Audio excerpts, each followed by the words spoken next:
This week, World Windsurfing returns to the North Shore of Maui for an explosive end to the PWA 2000 Maui World Cup. With conditions still firing, the sailors take to the air for a double elimination, and everyone gets a second chance. Coming up, the losers get their big break in round 2. We touch down with Maui's newest talents. And Francisco Goya dissects the double. Before launching into the second round of the PWA 2000 Maui World Cup, sponsored by Chile, Neil Pride, and Dakine, we look back at the movers and shakers of round 1. Last week, Josh Stone charged into fourth with his new move, the air spot. I claim it! I claim it! Cutback king Jason Pollock was not looking his usual slashy self and will be looking to make amends. But the first round were local legends Josh and who styled the number 1 and 2 spots, and we'll be waiting to see who they'll be facing in the finals.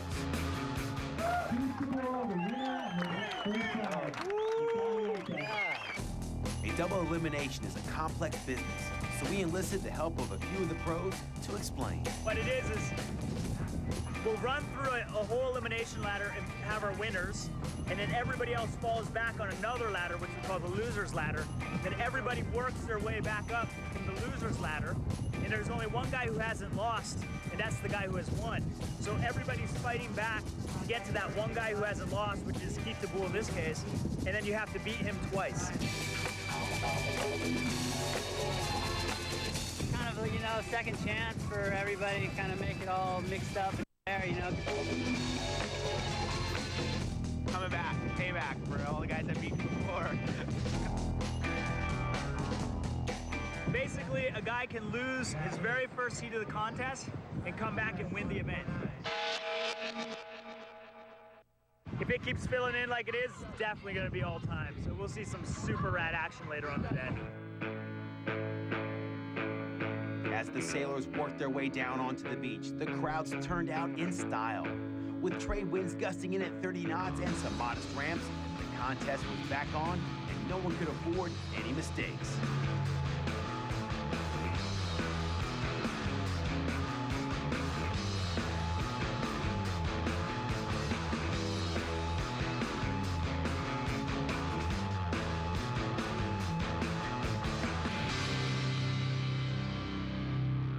What is a double elimination? It's your second chance to get to the big dance. The first to save face on the beach were round 1 knockouts, the Pritchard brothers. This time they took no chances with total control in the air and landed back in the top 16.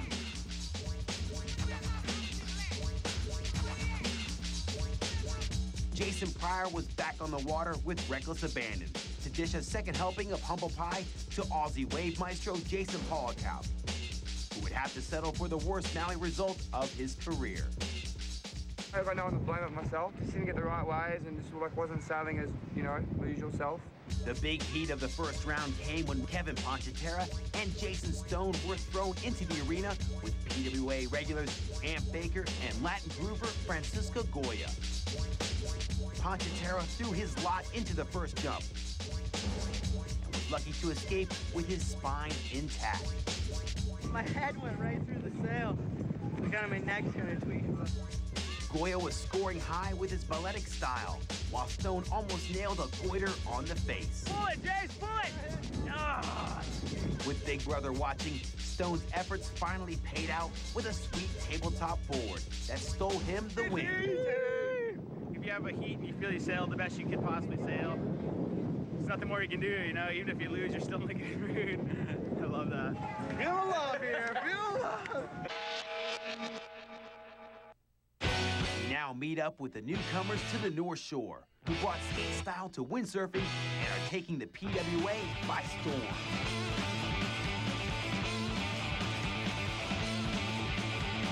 My name's Jason Stone. I'm 21 and I'm a professional windsurfer. Levi Siver, 18. Kevin Ponicterra, 21. Luke Siver, I'm 21.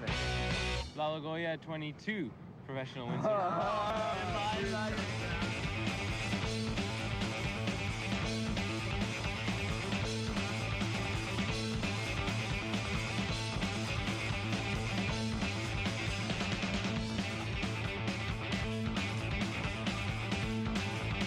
underpaid overachievers that just got on tour and younger. Everyone looked at us like a bunch of delinquents, which we aren't. Today we're gonna build a rail slide for windsurfing.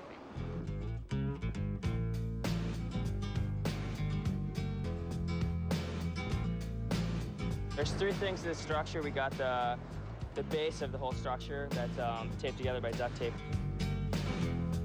These are the PVC pipes. These are PVC pipes. And we got this at Ace Hardware. The 3rd thing is the buckets full of sand that anchors the whole structure to the bottom. Locking in position, we have it adjustable for different heights, for different levels of pain. We'll see what happens. I don't want to be first.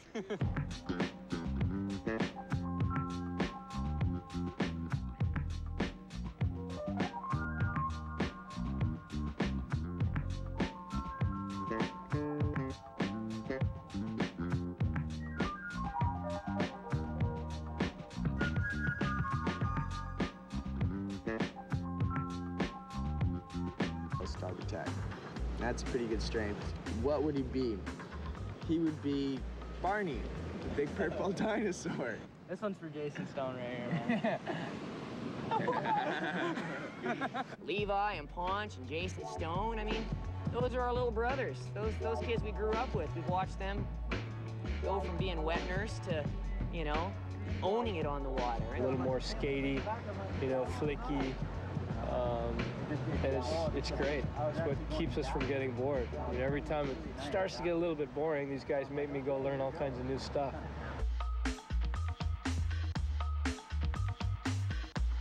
He combines surfing and sailing really well. Weakness for PlayStation. He's addicted. Cookie Monster? Oh, Elmo? No, he'd be Yoda. Oh, we're just a bunch of kids that windsurf, and so nobody expects us to go out and win the world title. I think the most dangerous person is someone who has nothing to lose. That's pretty much us right now. We're just going for it. I don't think there's much that'll really scare that kid. Anything from Jaws to 55-foot push loops. That's right up his alley. Luke would be MacGyver. Oh yeah, That's what Luke would be. right. Because Luke's always trying to figure out he's grabbing a piece of paper and making a gun out of the thing all the time. Well, they're not taking over yet, but they're doing their damn best to do it. We got something called experience. Okay, that goes a long way. Took out some pretty good guys in the last contest, and I'm sure you'll be seeing them up there from the results really soon. Every trip, he's always got a saying.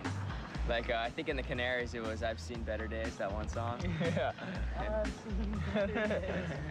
They can't ignore us because we're a group now. In the beginning, there's only a few, and now there's more, and eventually there'll be a lot of young people, and we'll have to kick all the old guys out of here and make the sport better. Levi's strength and probably his style, you know?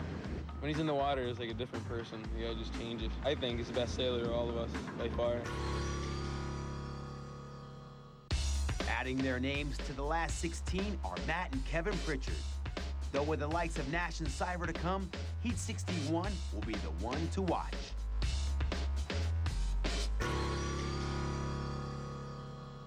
In Heat 58, Baker, Pryor, Fenton, and Pritchard lined up. The sailors working their way back through the losers bracket had the edge as first-round knockouts like Kevin Pritchard advanced. You get a little bit more used to it when you've been out for a while. Kevin opened with a ballsy push, but competition was tight in the wave.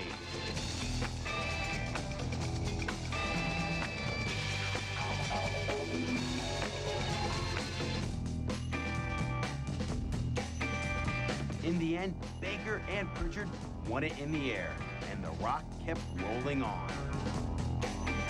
Heat 59 was older brother Matt's big chance as he took on championship rival Bjorn Dunkerbeck. Goya was out to prove that young Jason Stone would need more than luck to beat him twice.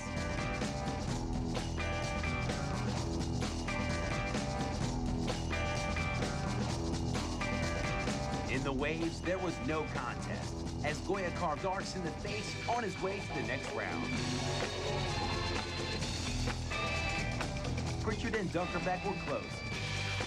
But in an unexpected turnabout, Pritchard blew the champion away. The wind had picked up and I didn't really find any good waves to ride them. I had a couple of good ones and I wasn't all too happy about it, actually. With Baker and Pritchard joining Ordonez and Vandertorm, the next heat would be one in the air.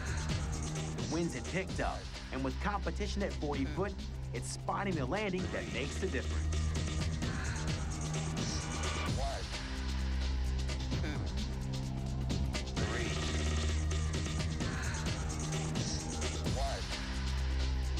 Finally, it was Baker and Pritchard that continued to find form. I think I hit my peak a couple heats ago, that's for sure, but, you know, had some good waves and pretty stoked. With Nash joining the affray and Goya in the groove, Heat 61 would make history. Today was to be Goya's. With perfect side shore conditions, a ramp opened up for him and he nailed it, pulling the cleanest double forward ever, taking home maximum points and a standing ovation from the beach.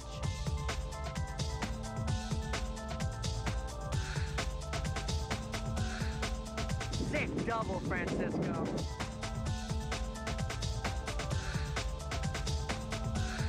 Everybody was like really pushing, you know, just go, do it, you know, and just, you can't just back off and just do a little jump and look at the points and do the math, and it's kind of like just go. Not to be outdone, Nash and Pritchard busted out. Matt landed an insane 360. But the master was clocking up points with some solid wave riding that put him through. Okay, well good. Yeah, because I know he had bigger waves than I did, but I know I turned a little more. He did a nice 360 though. So cool. Right on.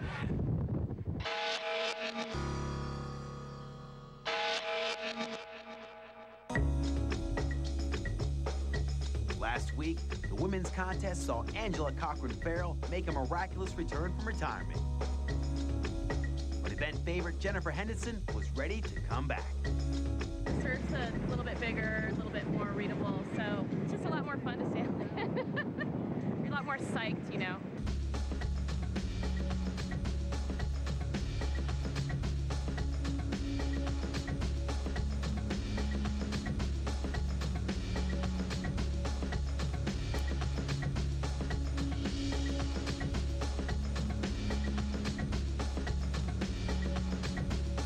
There was no easy rounds as the Hokiba locals began to work their way back through the pack, with Hawaii's own Keela Bryant leading the way.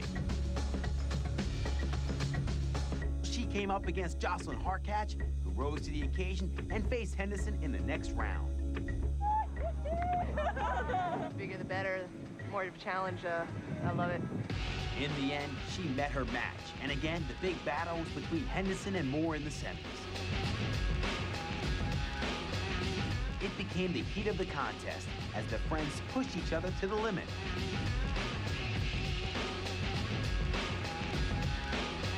But the final was to be a rematch of the single when Moore came through to meet her old rival.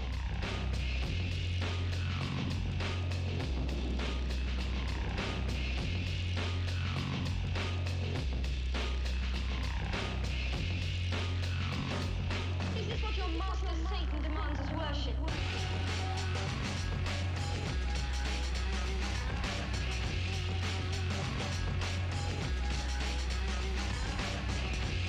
This time it was close, but there was a back loop separating them, and Cochran seemed philosophical as she notched up another one for old times. But she's one of my closest friends, and I didn't care which way it went. Of the final few, Goya and Pritchard were the ones controlling the beach, but they still had to get past the Nash factor. When it's windy and you're moving all the time, it gives you opportunities. You know, you can at least make stuff happen usually, where if it's light, you're kind of stuck with whatever's there in front of you. As they hit the water, cross-shore winds made everything possible, and all the jokers were played.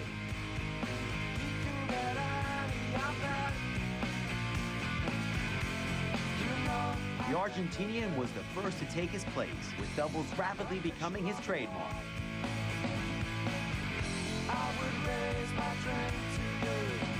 For Pritchard, size was everything.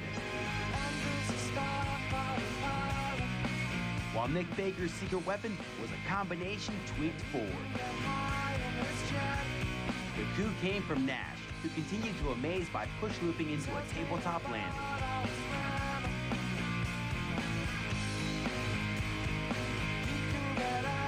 But when it came to timing the sets, Kevin was on it, and he joined Goya in the final. Yeah, pretty long way to come, and you know, every time now is just out there for fun, so pretty stoked. Joining them in the next heat were the Hawaiian Stone and Brian. On the water, it's not over yet. After a long wait on the beach, Paul Bryan never really found his rhythm.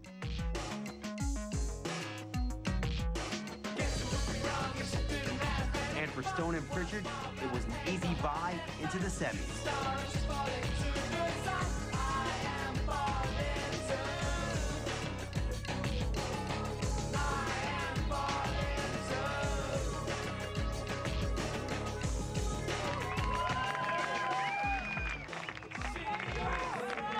I can't believe that, dude.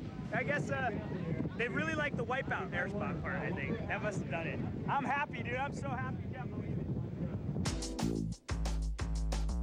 First of all, you start by going really, really fast. You're going super fast as you can. You veer off the way and you're like reaching like on a slalom board.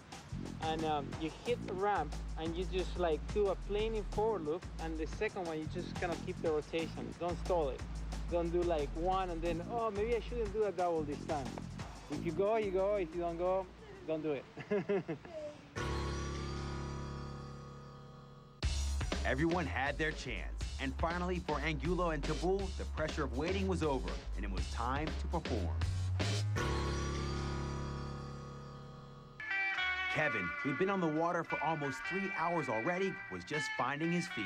I'm almost warm. Getting warmed up. As Stone launched for the semis, the swell finally began to oblige, and the final man-on-man heats were set to be killer.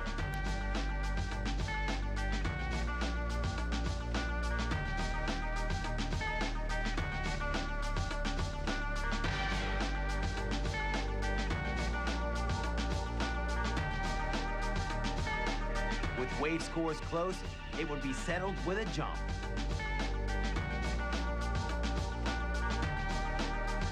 And Pritchard continued to advance. He's a smart sailor, and I saw him get some really nice waves towards the end, so I'm not too surprised with the result. Heat 65 was to be a shocker when a drunk Angulo rocked up to face Pritchard. Yeah, my brother. Yeah. The alcohol didn't seem to affect his surfing as the PWA bad boy clocked up the rides.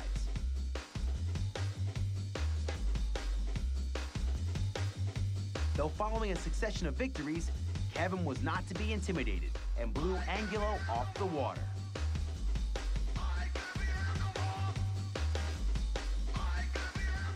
Final was a mix of two extremes. Whilst Kevin sailed up from the back, Tabul waited up front.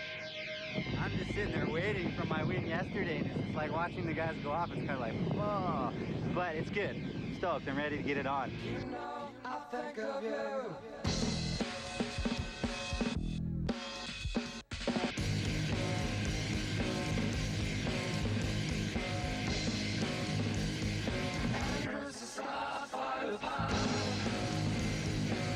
On the water, the difference was clear. After 10 virtually consecutive heats, Pritchard was dug in and landing everything. While Tabul tried too hard to match him and never really got it.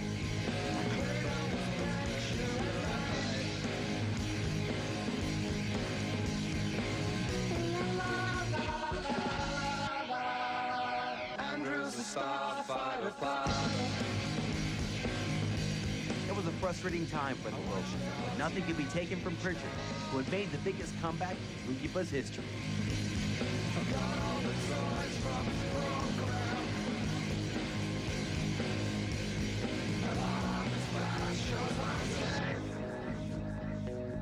La la la la la la.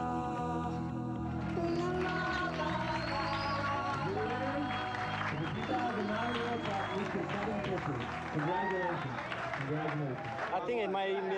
time somebody's come from out first round to win it. So sailed a lot of heats and pretty stoked. A good start to the season for Pritchard puts him ahead in the championship. But the hero of the week is Francisco Goya in 5th.